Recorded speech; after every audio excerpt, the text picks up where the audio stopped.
시편 119편 103절 말씀입니다. 함께 읽겠습니다. 시작. 주의 말씀의 맛이 내게 어찌 그리 단지요 내 입의 꿀보다 더 다니이다. 참 성경의 표현은 맛깔스럽죠. 말씀의 맛이 어찌 그렇게 답니까? 그 당시에 가장 단 음식이 꿀이잖아요. 꿀보다 더 답니다. 이게 그냥 비유일까요? 아니면 실제 그 말씀 속에서 꿀 같은 뭔가를 맛봤기 때문에 고백을 하는 것일까요? 시편 19편에는 또 비슷하게 이렇게 표현을 해요. 시작. 여호와를 경외하는 도는 정결하여 영혼까지 이르고 여호와의 법도 진실하여 다 의로우니 금 곧 많은 순금보다 더 사모할 것이며 꿀과 송이꿀보다 더 달도다. 와, 금은보다 더 사랑한다. 꿀과 송이꿀, 아예 그냥 꿀 통째로 그 송이꿀보다 더 단 하나님의 법과 하나님의 도. 여러분은 이와 같은 말씀의 단맛을 경험해 보셨나요? 저는 여러 번 했습니다. 실제로 정말 혀가 달게 느껴지더라고요. 와, 이 말씀이 영의 양식인데 이 영도 테이스트, 이 미각이 있거든요. 근데 이게 혀가 달아지는 느낌이 드는 거예요. 이게 성경 말씀이 그냥 비유가 아니구나. 저에게 어떤 남자 권사님은 1년에 성경을 몇 년 전부터 막 18독씩 하시는 분이신데 그 사모님 아내 되시는 분에게 물어보니까 힘들 때 사람 만나니까 자꾸 복잡하니까 새벽 일찍 일어나서 성경만 읽으셨다고. 그리고 이제 몸에 병이 걸리셔서 성경만 읽으셨다고. 그래서 올해 뭐 15독을 읽으시고. 그러니까 이제 부인이 당신 그거 지금 그냥 눈으로 훑는 거 아니냐? 18독 그렇게 느껴. 근데 저는 그렇게 안 느껴집니다. 그렇게 읽으면서 분명히 뭔가 이분이 맛을 보고 계시기 때문에 그렇게 하시는 거지. 그냥 이제 거의 뭐 60 후반 되신 분이 그냥 그렇게 몇 년 동안 그렇게 읽진 않아요. 뭔가 복잡할 때 힘들 때 새벽 일찍 일어나 사람을 만나는 게 아니라 말씀 앞에 섰을 때 내 영혼의 그 평안함, 그 맛보니까 그렇게 읽으시는 거죠. 저는 작년 한 해 우리 교회에서 목회하면서 정말 감사했던 것 중에 하나가 오병이어 성경 통독이었어요. 제가 목회 초기부터 성도님들에게 강조한 게 통독이었거든요. 제가 그 맛을 봤기 때문에 또 성도들이 너무 성경 읽는 훈련들이 보통 많이 안 돼 계셔서 이거는 큰 문제다. 그래서 막 계속 매해마다 성경 강조하고 또 아예 권사 임직의 기준을 이 2번 통독으로 정하기도 하고 하는데, 근데 이제 이게 좀 뭔가 교회적으로 진행되기 어렵다고 느껴지는 게, 저는 그래도 한 4, 5독은 읽으면 좋겠다, 최소 2독이다라고 하니까 편차가 벌어지는 거예요. 읽는 분들은 있는데 이제 중간적인 분들은 시작하다가 이게 뭔가 2번을 읽기까지는 부담스러우니까 이게 전체가 움직여지지 않더라고요. 그러다가 비로소 작년에 오병이어 성경통독이라고 하는 시스템을 통해서 이게 이제 이루어졌는데, 지금 보여줄 영상은 이제 그 미니스트리의 영상은 아니지만 우리 바이블 드라마라고 하는 그 앱을 만드신 분이 그 앱 초기 화면에 이 영상을 올려놓은 부분이에요. 근데 저희 교회랑 딱 연결이 되기 때문에 잠깐 보면 좋겠다 싶습니다.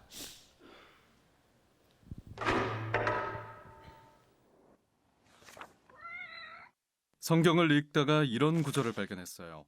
내가 이를 때까지 읽는 것과 권하는 것과 가르치는 것에 전념하라. 예, 사도 바울이 디모데에게 쓰는 편지인데요. 교회 공동체를 어떻게 말씀으로 이끌어야 하는지 말하고 있죠. 아, 그렇군요. 여기서 성경을 권하는 것과 가르치는 것은 이해가 됩니다. 그런데 함께 성경을 읽는 것은 무슨 뜻이죠? 바울은 이 부분이 왜 그렇게 중요하다고 생각을 했을까요? 바울은 이게 하나님의 백성에게 정말 중요한 관습이었다는 거죠. 이스라엘 백성이 출애굽한 후 시내산을 떠올려 보세요. 그들은 더 이상 노예가 아니었어요. 새로운 정체성과 삶이 필요했죠. 그때 모세가 온 백성들을 모아 큰 소리로 성경을 읽습니다. 그들이 누구고 어디에서 왔고 어떤 부름을 받았는지 다시 생각하게 해줬어요. 이것이 성경 속 첫 번째 커뮤니티 성경 읽기입니다. 맞아요. 그런데 그게 끝이 아니었어요. 마침내 약속의 땅에 도착했을 때 여호수아는 온 백성들을 모아 함께 말씀을 큰 소리로 읽고 들었죠. 그들이 어디에서 왔고 새로운 삶을 어떻게 살아가야 하는지 기억하도록 말이에요. 그럼 이건 항상 해왔던 거군요. 사실 그렇지 않아요. 여호수아가 죽은 후에는 하나님의 말씀을 듣기 위해 사람들이 모였다는 이야기가 없어요. 그리고 그 다음 세대들은 하나님과 그들의 역사를 모르는 세대가 되었죠. 하나님이 하신 일을 다 잊어버린 겁니다. 그 후 몇백 년이 지나서 요시아라는 왕이 말씀을 다시 발견합니다. 그리고 이 관습을 다시 시작하기 위해 이스라엘 백성들을 불러 모았죠. 새로운 운동이 시작된 겁니다. 하지만 곧 백성들은 잊어버렸고 결국 포로로 잡혀갑니다. 그 이후로 에스라와 느헤미야가 이스라엘로 돌아와 사람들에게 어떻게 살아야 하는지 또다시 상기시켜줄 필요가 있었습니다. 정말 대단한 관습이네요. 예, 그래서 커뮤니티 성경 읽기는 유대인의 삶의 핵심이 됐습니다. 매주 회당에 모여 말씀을 함께 들었죠. 예수님도 이 커뮤니티 성경 읽기에 참여하셨습니다. 심지어 본인의 사역도 그 시간에 발표하셨죠. 그는 두루마리에 적힌 이사야 말씀을 읽은 후 본인에 대한 말씀이라고 모두에게 선포하셨습니다. 그래서 바울은 이러한 관습을 유지해야 한다고 디모데에게 말합니다. 이를 통해 전체 공동체가 말씀 속으로 깊게 들어갈 수 있게 말이죠. 그런데 말이죠. 그 시대 사람들은 글을 몰랐잖아요. 그래서 함께 읽을 수밖에 없었던 것 아닌가요? 저는 혼자서도 성경을 충분히 읽을 수 있거든요. 그럼요. 혼자 읽는 것도 중요하죠. 하지만 함께 읽는 것의 능력을 과소평가하면 안 됩니다. 혼자 성경을 읽기는 어렵습니다. 집중하기가 쉽지 않죠. 하지만 하나님의 말씀을 소리내서 함께 읽을 때 변화가 일어납니다. 정말 쉽잖아요. 누군가 설교를 하거나 가르칠 사람이 필요하지 않습니다. 말씀만 들으면 됩니다. 그리고 함께 나누는 거죠. 이 관습은 어려운 상황이 닥쳤을 때마다 하나님의 사람들이 항상 하던 일입니다. 커뮤니티 성경 읽기를 통해서 하나님을 알고 우리가 누구인지 기억해야 합니다. 네, 굉장히 중요한 포인트를 이야기하는데 하나님의 백성들이 이방 민족들과의 뭐가 차이가 있는가? 똑같은 사람들이잖아요. 성경에 하나님이 어떤 자신을 우상, 금이나 은이나 형상으로 비교 만들지 말아라. 그것은 일반 이방인들이 자신들의 신을 섬기는 방식이거든요. 그렇게 하지 말아라. 어떻게 말씀하셨냐면 나의 말씀을 읽어주고 묵상하고 가르치고, 그래서 그 상징인 십계명을 주셔서 성막 성전의 센터인 그 지성소에 놓게 하시고, 그러니까 하나님과 그의 백성의 정체성, 아까 표현했던 대로 하나님의 백성이 누구며 왜 부름 받았으며 하나님이 누구시며 어떤 길로 가야 되는지에 대한 그 핵심을 말씀 안에 담아 두시면서 나의 백성들이 이 말씀 안에 거하라 라고 명령하셨고, 성경의 쭉 역사에 하나님을 잘 섬겼던 시절에는 그것을 활발하게 했다라는 거예요. 그게 하나님 백성의 정체성의 기준이었다라는 거예요. 여호수아 같은 경우도 1장 8절에 보면 이런 말씀을 하나님이 여호수아에게 합니다. 함께 읽겠습니다. 시작. 이 율법책을 내 입에서 떠나지 말게 하며 주야로 그것을 묵상하며 그 안에 기록된 대로 다 지켜 행하라. 그리하면 내 길이 평탄하게 될 것이며 내가 형통하리라. 가나안 땅, 새로운 땅을 줄 텐데 그곳에서 네가 승리하는, 또 너희 백성들이 그곳에서 나의 백성으로 바르게 살아가는 기준은 이 말씀을 묵상하고 이 말씀을 지키고 이 말씀이 떠나지 않게 하는 것이다라고 신신당부하신 거예요. 그래서 이스라엘 역사를 보면 이 말씀 안에 있을 때 가장 평안하고 부강하고 안정적이었고, 근데 사사기 들어서 말씀이 떠나가 버리거든요. 그러면 하나님의 백성들이 이방의 침략을 받고 또 여러 가지 어려움 속에 들어가는 것이 그들의 일반적인 패턴이었습니다. 자, 그런데 영상에서 공동체, 커뮤니티 성경 읽기라고 했는데 가만히 보면 우리 교회에서 작년 한 해 한 게 바로 그 공동체 성경 읽기입니다. 근데 참 탁월한 게 우리 자매님들 한 6, 7분이 모여서 매일 그런 소스들을 받기도 하고 또 다른 데서 나름대로 서칭해서 정리해서 주는 그런 내용인데 매일 짧지만 에센스 가이드를 줬잖아요. 굉장히 탁월한 지혜입니다. 5장의 본문에 가이드를 제시하니까 성경을 읽기가 훨씬 더 이전보다는 도움이 되고 뿐만 아니라 아예 시스템적으로 새벽 설교 목사님들이 이 본문과 함께 돌아갔잖아요. 근데 처음에는 목사님들이 좀 부담스러워 하셨습니다. 왜냐하면 4-5장을 그 짧은 시간에 설교를 하려고 하니까 이거 되려나? 근데 반응들이 너무 좋은 거예요. 또 목사님들도 이게 훈련이 되셔서 핵심적인 부분, 큰 부분과 또 중요한 부분을 잘 이렇게 설교하시는 훈련을 하시면서 많은 분들이 너무 좋습니다. 그거 좀 mp3로 다운받아서 좀 전해주면 안 됩니까? 이 정도까지 이 성경 통독의 어떤 중요한 방향성 또 가이드 이런 부분들이 잘 이루어졌고 또 중요한 게 말씀처럼 혼자 있는 게 아니라 목장이라고 하는 소그룹 커뮤니티를 읽었잖아요. 그리고 매일 은혜 받은 부분을 짧지만 나눴잖아요. 그러니까 어떻게 됩니까? 은혜가 배가가 되는 거예요. 똑같은 본문을 저분은 이렇게 은혜 받았구나, 이렇게 고백하는구나.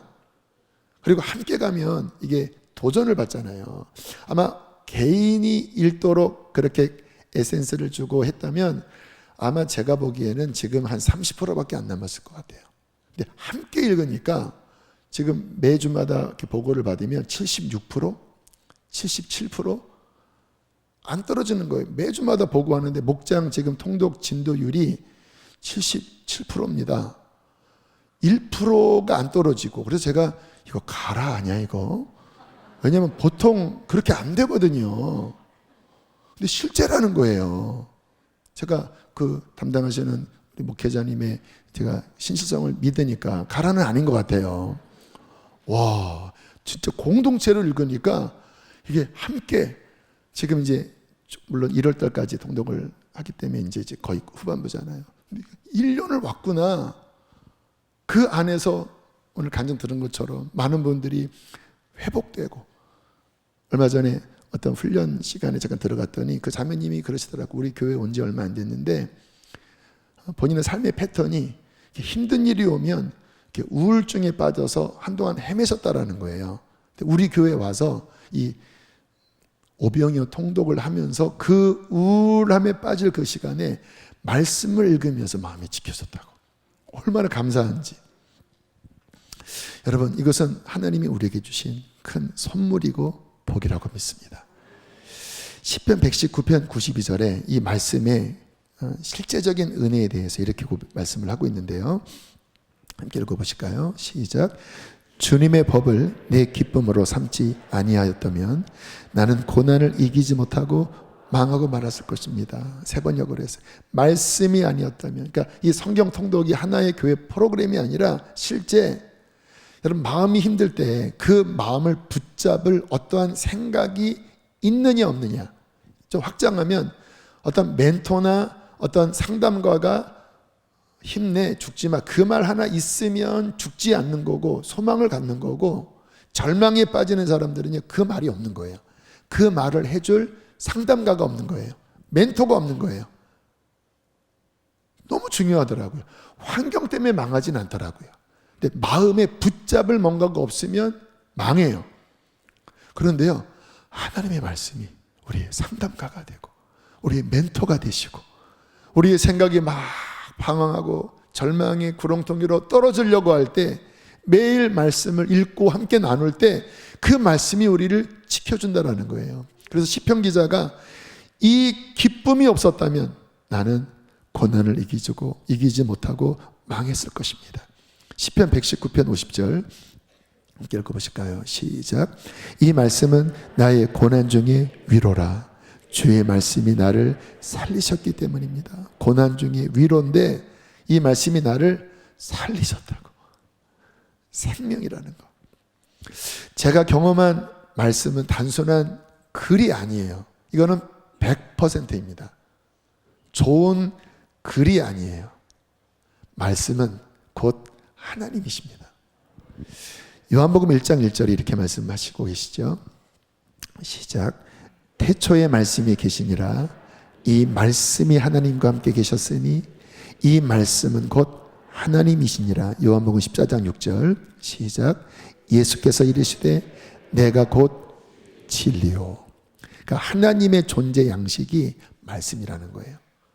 그래서 하나님이 형상을 만들지 말아라. 대신 너희들에게 나의 말씀을 주겠다. 우리가 성경을 읽다가 그 진리를 깨닫게 될 때, 뭐 일반 세상에서도 뭔가 깨달으면 뭐가 이렇게 좋잖아요. 뭐 유레카라고 하는 뭐 유명한 말도 있잖아요. 뭔가를 이렇게 다 깨달을 때 사람은 어떤 희열을 느끼고 성장을 느끼는데, 진리를 깨달으면요, 그건 어떤 현상인지 아세요? 하나님을 만나는 겁니다.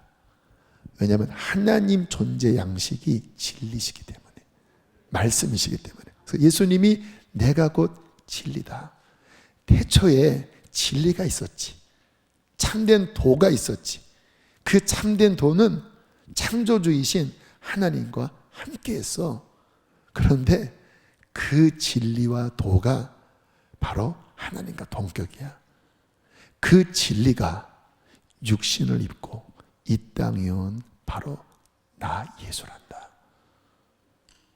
그래서 우리가 굳이 막 예수님을 육신적으로 만나지 않아도 그 진리이신 말씀을 접할 때, 말씀이 깨달아질 때 예수 그리스도, 하나님을 만난다라는 거예요.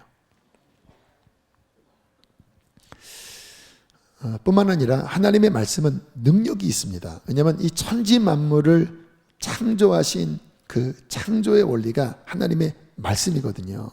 그래서 말씀이 가장 능력이 있고, 또는 또 하나는 이 인간 존재의 본질도 결국 말씀으로 지음받았기 때문에 우리가 살아가는 주식은 빵만이 아니라, 밥만이 아니라 이 말씀, 하나님의 본질인 말씀, 이 만물을 창조한 능력의 본질인 말씀을 먹어야 비로소 인간은 창조된 인간답게 살 수 있다는 거예요. 그러니까 지금 이렇게 말씀을 듣는 것은 일주일에 한 번 종교 행사 오신 게 아니라, 내가 지음받은 나의 본질에 충실하게 이 말씀이 우리 안에 들어와야 창조된 인간으로서의 마땅하게 살 수 있는 바로 그 본질이라는 거예요. 하나님이 이것을 가르쳐 주시기 위해서 이스라엘 백성들을, 그 300만이나 되는 인구를 광야로 끄집어내신 다음에 40년을 아주 혹독하게 훈련을 하셨어요. 신명기 8장 3절 함께 읽겠습니다. 시작.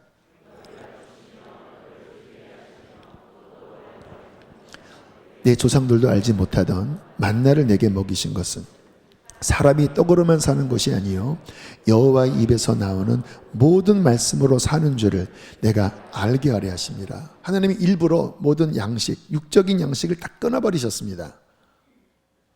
그리고 40년 동안 위로부터 내리는 그 당시에 신비한 실제 음식인 만나라고 하는 어떤 씨앗 같은, 흰 씨앗 같은 것을 새벽마다 소복하게 뿌려주셨고, 아침 일찍 일어나 그것을 걷어서 뭐 절구에 찢기도 하고 철판에 굽기도 하고 하면서 만나를 먹게 하셨어요. 40년 동안.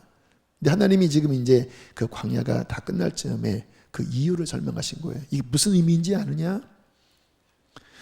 내가 너희를 나의 백성으로 불렀는데 나는 앞으로 태어날 나의 자녀들에게 이 사건을 통해서 강력하게 말하고 싶다. 나의 백성은 떡으로만 살면 안 되고 나의 입에서 나오는 말씀으로 살아야 한다.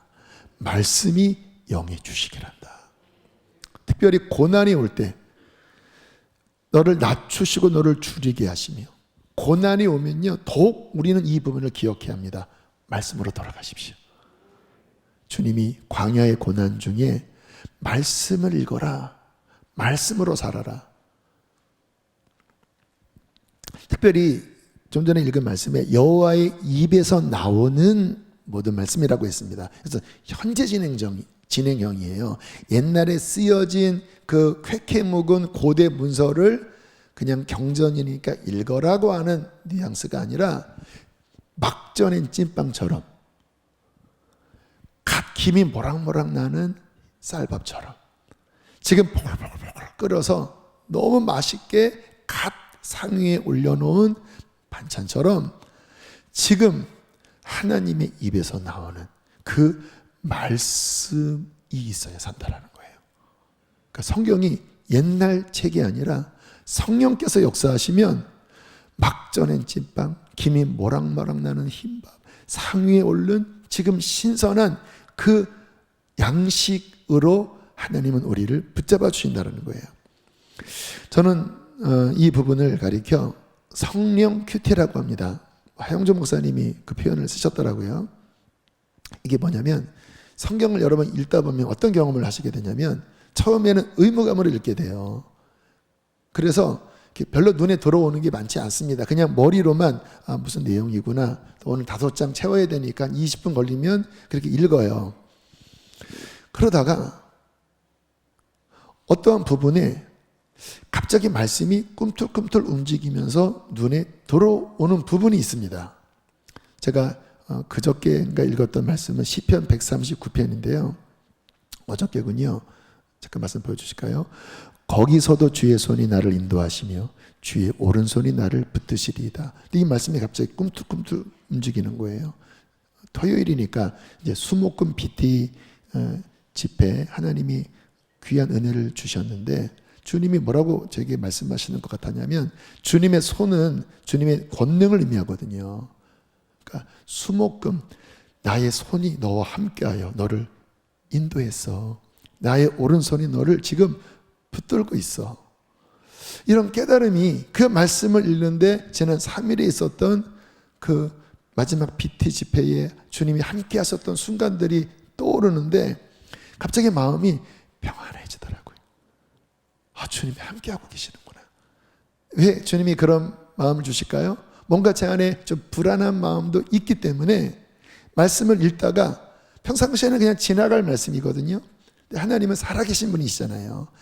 입에서 나오는 이라고 하는 현재 진행형은 성령님이 이 말씀의 원저자인 성령님이 우리 안에 계셔서 수천 년 전에 기록된 이 말씀이 지금 나에게 막 전엔 김이 모락모락 나는 찐빵처럼 따순 밥처럼 지금 나에게 필요한 양식을 떠서 그 다윗의 고백이 지금 나의 고백으로 이해시키시면서 내가 너를 붙들고 있어. 평안해라. 그걸로 산다라는 거예요, 우리가.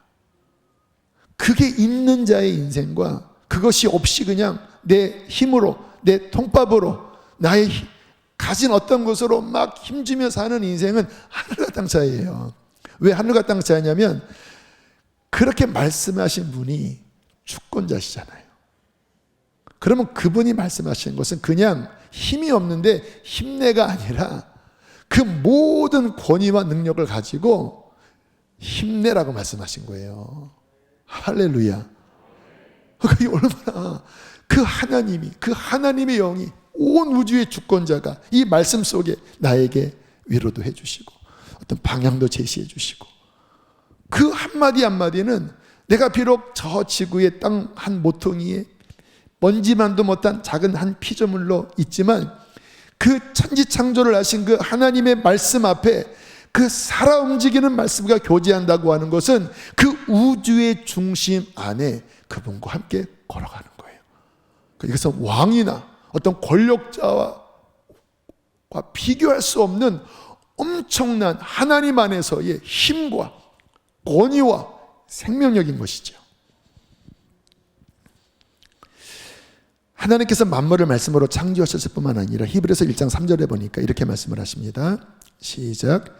그의 능력의 말씀으로 만물을 붙드시며 또한 말씀으로 우리를 건지신다는 말씀 나와요. 시편 107편 20절 시작.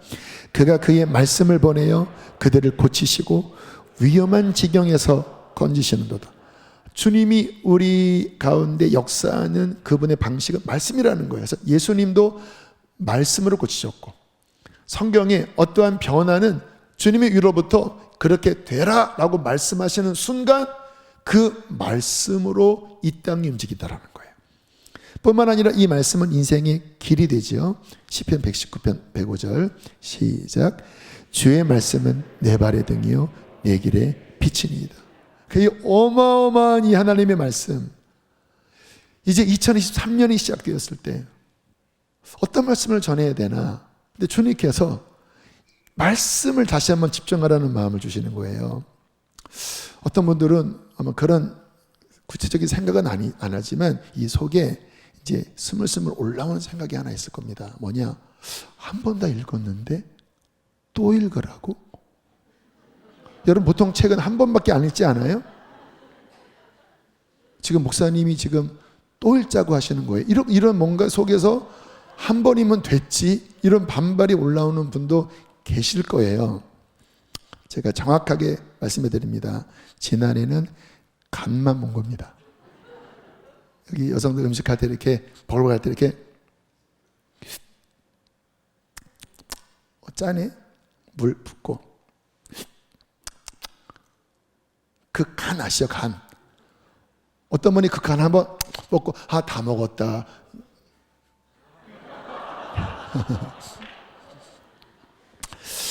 여러분 하나님 말씀은 여러분 평생 읽어야 되는 거예요. 왜냐하면 그냥 글이 아니라 성령님이 매일매일 말씀 앞에 머무는 여러분에게 매일매일 막 전에 따끈따끈한 다순밥 꼭 지금 필요한 그 영양소를 매일 주시기를 원하시는 우리 엄마 같은 성령님이 우리가 부실할까 봐 매일매일 그 말씀의 식탁에 성경을 읽을 때마다 만나를 주기를 원하신다라는 거예요. 좀 제 경험을 나누기 위해서 제가 어떻게 성경을 읽어왔는지를, 왜냐하면 그게 어떻게 보면 그렇게 하면 성경이 깊이 들어가는구나 라고 하는 부분에 좀 도움이 될 것 같아서 좀 간증 겸 좀 우리 교회에 앞으로 성경 읽는 어떤 중요한 틀을 좀 말씀드리려고 하는데요. 저는 참 감사하게 중학교 2학년 때 처음 교회를 본격적으로 나갔는데 중3 때부터 스스로 성경을 읽었습니다. 그래서 중3부터 고3까지 제가 읽은 분량이 신약 7번, 구약 3번이었어요. 근데 그 정도 읽으니까 어떤 느낌이냐면 기초가 깔린 느낌이었어요. 그래서 뭔가를 할 때 말씀이 이렇게 움직이더라고요. 물론 어떤 가이드 없이 혼자 그때는 이렇게 세로로 읽은 성경 아시죠? 그 빨갛게 이렇게 붙어 있고 그 말씀을 7번, 3번 읽을 때 무슨 내용인지를 깊이 모르죠. 중학생, 고등학생이 뭐를 알겠습니까? 가이드도 없는데. 그런데 뭐는 있었냐면 어떤 눈에 들어오는 말씀들은 구하라 주실 것이요, 찾으라 찾을 것이요, 이런 어떤 말씀들, 좋은 말씀들은 계속 줄을 쳐는 왔어요. 연결은 되진 않았습니다. 근데 구절구절도는 눈에 와닿고, 또 하나는 이해는 안 됐지만 쭉 읽을 때 무의식 가운데 뭔가 기초가 깔리는 것 같았어요. 왜냐하면 자세히는 몰랐지만 한 고3쯤 되니까 뭔가 이 속에서 막 시편 같은 시도 막 창작이 되어지고, 그리고 어떤 상황이 되면 어렴풋이나마 말씀이 속에서 꿈틀대는 듯한 느낌을 받은 게 1차 기초 작업이었어요. 신약 7번, 구약 3번 정도. 그러다가 신학교에 들어가서 성경 개론을 배우는 시간이 있었습니다. 간단하게 고린도 전후서는 어떠한 배경에서 이 말씀이 쓰여졌고 이 부분의 주제는 무엇이고 하는 그냥 개론. 그런데요, 이 개론 수업을 듣는데 이 속에서 갑자기 막 꿈틀꿈틀, 이게 이제 어떤 그 생장점이 터진다고 하는데, 이 대나무가 몇 년 동안 밑에 있다가 한번 터지기 시작하면 이게 막 한 달 만에 막 몇십 센치씩 자란다고 그런 말이 있잖아요. 이 속에 그냥 이렇게 담궈져 있었던 말씀들이 갑자기 그 말씀의 배경과 원래의 목적을 듣는 순간 갑자기 와 그러더니 이 속에서 꿈틀꿈틀 움직이면서 말씀이 막 살아나기 시작하는 거예요. 이단의 문제가 뭐냐면 말씀의 원의미적인 해석이 아니라 본인들이 만들어 놓은 이단 교리를 위하여 이렇게 아전인식격으로 끄집어 당기는 거거든요. 근데 말씀을 제대로 보려면 먼저는 이 말씀이 왜 쓰여졌나, 이 당시에 어떠한 목적이었나를 알고, 그리고 그것이 지금 나에게 어떻게 적용되는가, 그리고 그 안에 성령 하나님이 원저자니까 그 당시에 주셨던 그 말씀을 지금 나에게 주실 때 가장 강력해지는 거거든요. 근데 이제 많은 분들이 이 말씀에 원래 기록된 이런 배경이나 이런 것들을 잘 모르니까 그냥 좀 주관적인 부분이 많은데, 그때 20살 때, 21살 때나 이 속에서 말씀의 생장점이 팍 터지면서 막 이 속에서 막 희열이 일어나는 거예요. 근데 아셔야 될 거는요, 한 4-5번쯤 읽을 때에 경험한 거예요.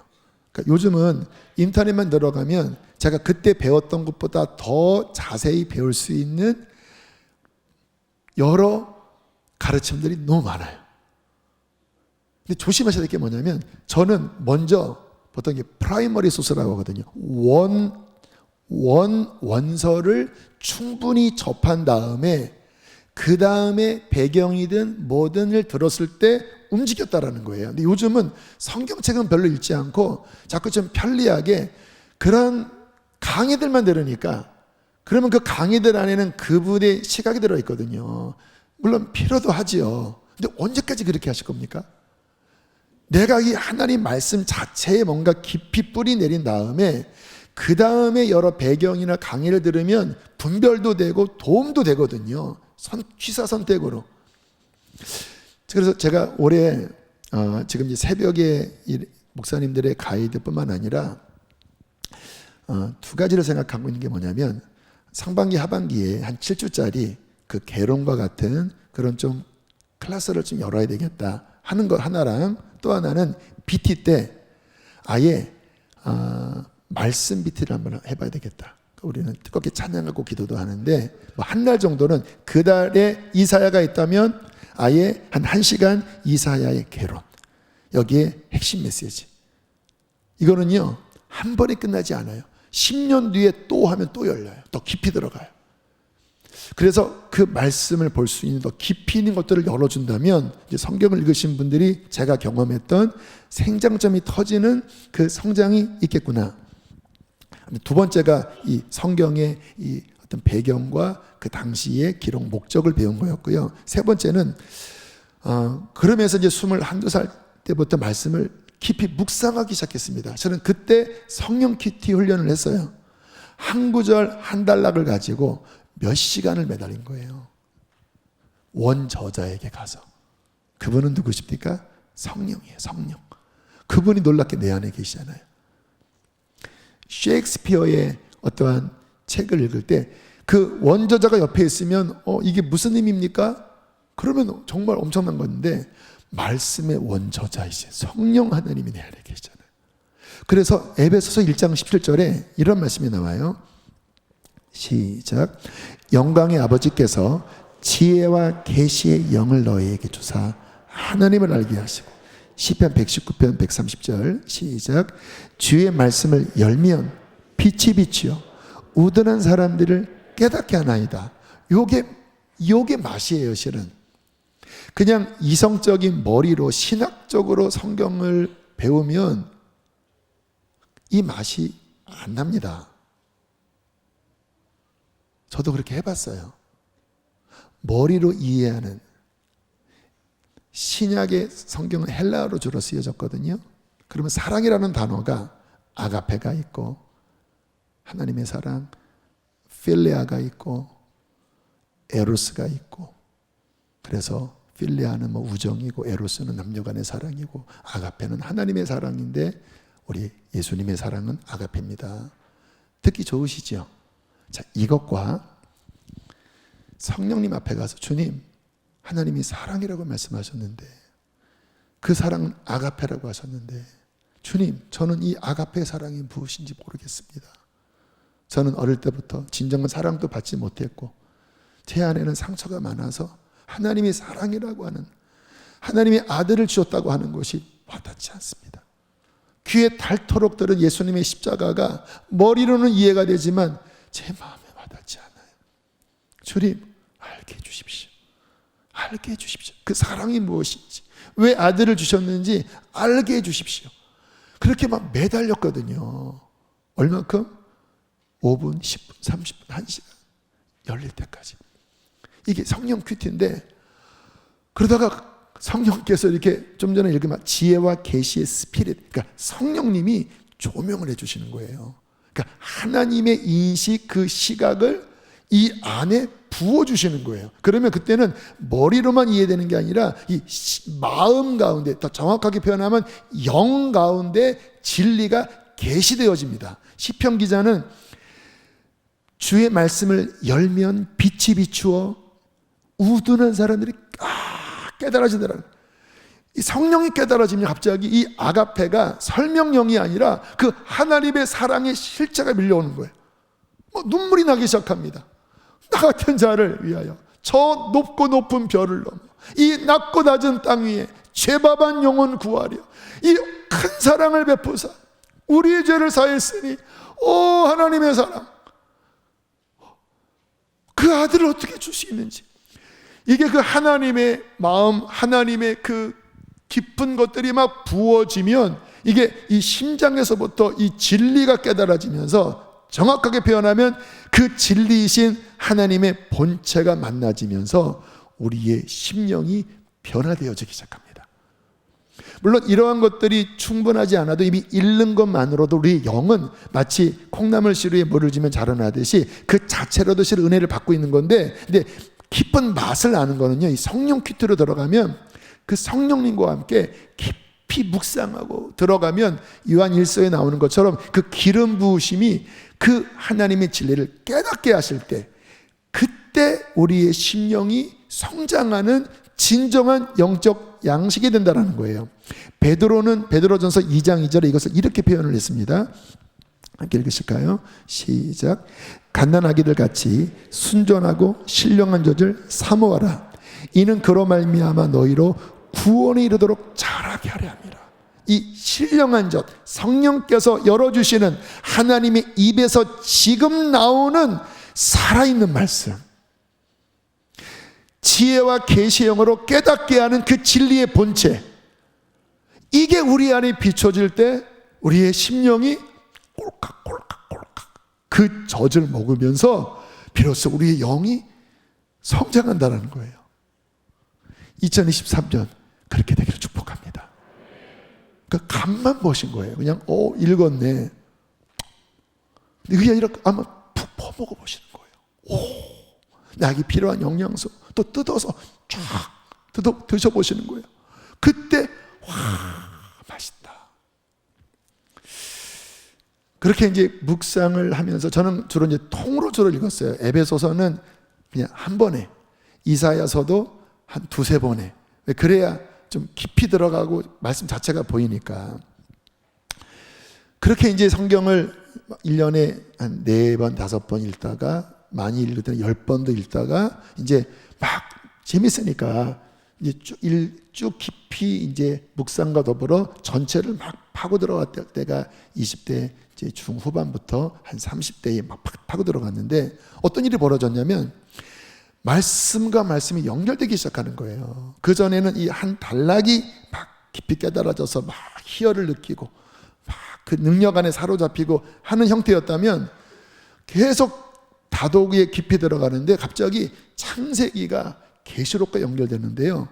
이 창조하신 하나님이 어떻게 마무리 짓는지, 그 창세기 3장에 그 생명나무 길이 막혔는데 어떻게 요한계시록 3장인가 2장에 그 생명나무 가시를 다시 주겠다고 하시는지, 어떻게 사망이 왔는데 어떻게 사망이 끝냈는지가 너무 기가 막히게, 성경의 기록 역사를 보면 한 1500년 기간이고 한 40명의 다양한 배경이 있는 사람들을 통해서 쓰여진 책이고, 또 구약 신약 다 사람들이 모여서 이렇게 정경화를 했던 역사가 있거든요. 그런데 제가 느낀 게 그 사람이 한 게 아닌 거예요. 성령의 감동으로 쓰여졌다고 하는 말씀이 있거든요. 이게 어떻게 이렇게 완벽하게, 물론 육신의 눈으로 보면 이게 여기서 이렇게 했는데 왜 저렇게 했는데 왜 복음서에 똑같은 예수님의 행적이 좀 달라? 그러니까 육으로 보는 거고, 영적으로 보니까요 너무 기가 막히게 하나님의 그 어떠한 분이신지, 구원은 무엇인지, 영생은 무엇인지, 어떻게 살아야 하는지, 어떻게 회복되는지, 이게 기가 막히게 시편이라고 하는 이 시적 장르를 통해서도 표현하고, 역사라고 하는 역사 장르를 통해서도 표현하고, 예수님 한 분의 이야기도 마태라고 하는 이 유대인적인 시각, 누가라고 하는 이방인의 시각, 요한이라고 하는 좀 더 고차원적 영적 시각, 다양하게 비추는데, 와, 이거는 정말 하나님의 지혜다. 이 말씀으로 그 하나님을 알고 진리를 깨달을 때마다 이게 막 연결이 되는데, 그래서 지금 제가 설교하는 방식 여러분 보면, 물론 이게 저는 정상으로 생각하지만 굉장히 말씀을 많이 자유롭게 인용을 하잖아요. 어떠한 내용이 있으면 구약과 신약에서 적정하게 뽑아서 이렇게 보일 때 여러분 들으시면 이게 아전인수격이 아니라 그러네 느껴지시는 게 뭐냐면, 그때 했던 훈련이에요. 막 말씀이 집을 짓기 시작하는데 기초 위에 이제 골조가 세워지고 이 안에 각양 필요한 자재가 들어가면서 이 말씀이 막 연결되면서 세워지는데 엄청난 은혜와 엄청난 힘이 주어지는 거예요. 그때 제가 느낀 것이 바로 시편 119편 103절 함께 읽겠습니다. 시작. 주의 말씀의 맛이 어찌 그리 단지요, 내 입에 꿀보다 더 다니이다. 에베소서 1장 9절 시작. 그 뜻의 비밀을 우리에게 알리신 것이요, 그의 기뻐하심을 따라 그리스도 안에서 때가 찬 경륜을 위하여 예정하신 것이. 경륜, 하나님이 창세전부터 뜻하신 구원의 계획, 하나님의 경영, 이것을 말씀을 통해서 깨달을 때 하나님의 친구가 되는 거예요. 아브라함이 하나님의 벗이라고 그랬잖아요. 말이 통해야 벗이죠. 말씀을 통하여 하나님의 그 창세전부터 숨겨놓으신 그분의 경영, 그분의 계획, 우리를 향한 그분의 사랑, 이런 것들을 깨달을 때 그 기도가 언제까지 기복주의적으로 그런 기도만 하겠습니까? 하나님의 경영을 깨닫고 경륜을 깨닫고 그것을 이루어 주시도록 내 삶을 드리는 그 수준으로 가야 성숙한 하나님의 사람이 아니겠습니까? 오늘날 성도들이 이게 너무 약해요. 그냥 인스턴트처럼 주일 한 번 설교 듣고, 또 요즘 유튜브가 또 대세니까 유튜브에서 여기서 저기서 막 말씀 들으면서 막 짬뽕이 됐어요. 잘못 흘러가면 유튜브가 유익한 점도 있지만 너무 자극적인 것도 많고 편향적인 것도 많거든요.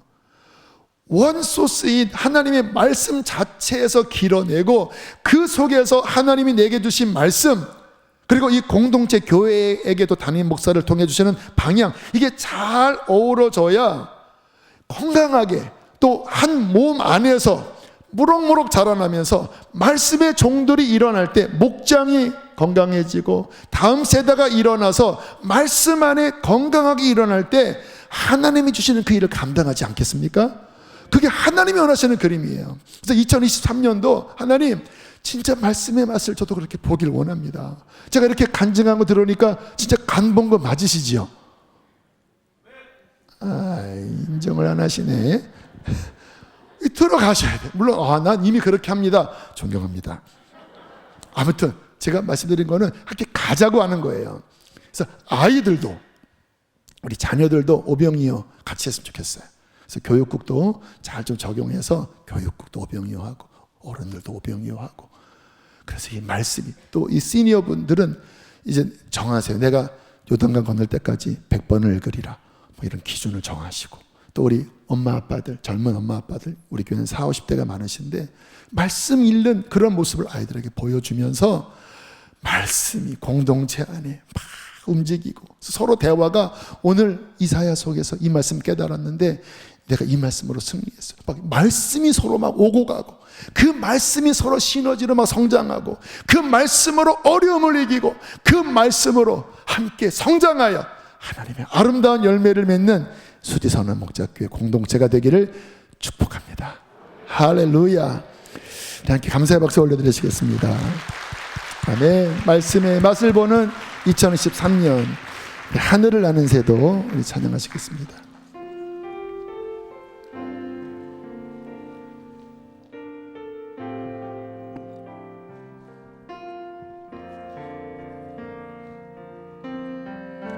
하늘에 나는 새도 주 손길 돌보시네.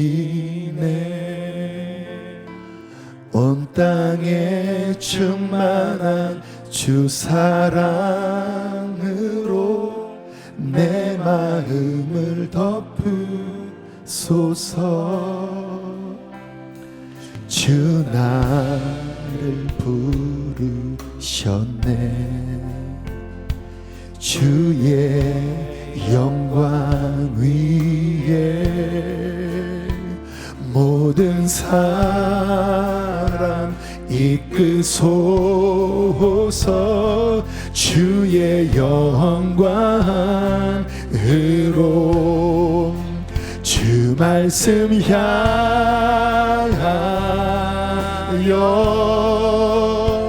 달려가리라.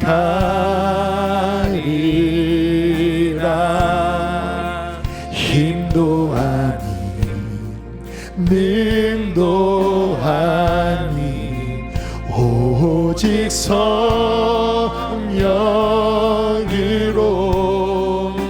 주 얼굴 향하여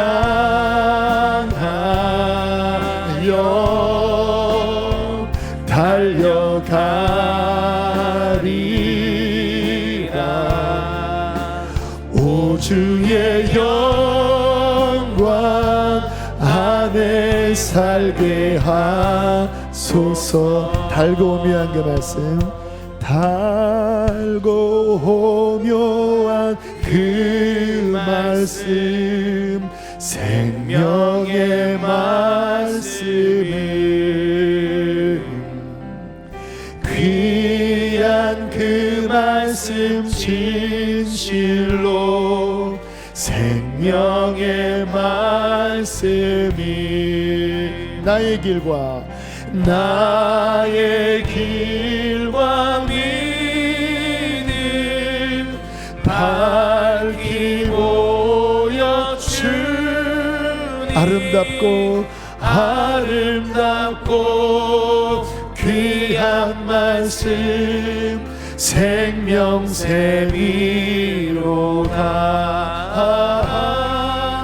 아름답고 귀한 말씀 생명샘이. 귀한 주님의 말씀은, 귀한 주님의 말씀은 내 여러분 앞에 성경책이 있다면 좀 성경책을 붙잡으셔도 좋겠어요. 모든 사람을 살리는 생명의 말씀을 값도 없이 받아, 값도 없이 받아 생명길을 가니. 아름답고 귀한 말씀 생명샘이로다. 아름답고 귀한 말씀 생명샘이. 우리 안에 좀 사모하는 새로운 마음을 품었으면 좋겠어요. 오늘 말씀처럼 하나님 말씀 알고 싶어요. 성령님 통하여 말씀 더 깨닫고 싶어요. 새해에 더 깊은 말씀의 맛을 보는 하나님의 아들 딸이 되길 원합니다. 주여 말씀을 열어 주시옵소서. 우리 주여 크게 한번 부르시고 기도하시겠습니다. 주여 하나님 감사합니다. 2023년 이 첫 예배에 하나님 말씀에 대하여 우리에게 아버지 말씀하시니 감사합니다. 하나님 우리 교회 안에 하나님의 말씀에 대한 아버지 하나님 사모함이 일어나게 하여 주시고 2023년 말씀의 문이 열려지게 하여 주시고 말씀의 문이 열려지게 하여 주시고 지식이 증가하게 하여 주시고 계시의 영이 증가되어지게 하여 주시고 말씀이 상호 연락하며 주여 말씀이 이 안에 강력하게 움직이고 이 말씀이 주여 잃어버린 영혼들에까지 흘러가서 하나님 사람을 구원하는 아버지 그러한 아름다운 교회가 될 수 있도록 하나님 축복하여 주십시오. 할렐루야 할렐루야. 아버지 축복합니다. 하나님 감사합니다. 우리에게 오늘도 귀한 방향을 주시니 감사합니다. 말씀으로 성도들이 자라날 것을 기대합니다. 그 말씀의 맛을 보고 기뻐하며 목장에서 나눌 것이 눈앞에 그려지니 감사합니다. 그 말씀의 양식을 맛있게 먹고 행복하게 웃고 있는 성도들의 얼굴을 보니 감사합니다. 이 말씀으로 사탄과 싸워 이기는 승리의 모습이 보이니 감사합니다. 이 말씀으로 잃어버린 영혼들에게 복음을 전하여 그 한 빵이 없어 죽어가는 자들을 말씀을 먹이고 구원해내는 그 역사가 일어날 것을 믿고 감사드립니다. 말씀이 흥하게 하여 주시고 계시와 지식이 증가하게 하여 주시고 그 말씀의 군대들이 일어나게 하여 주시옵소서. 아멘. 귀한 힘을 봉헌합니다. 기쁘게 받으시고 각양 감사에 주님 은혜로 화답하여 주십시오. 몸이 아픈 이들 강건하게 하시고 주님 샬롬을 주십시오. 이제는 우리 주 예수 그리스도의 구원의 은혜와 하늘 아버지의 사랑과 우리 안에 내주하신 성령 하나님의 교통하심이 오늘 말씀을 붙잡은 모든 이들 안에 가정 안에 교회 안에 충만하시기를 축원하옵나이다. 아멘.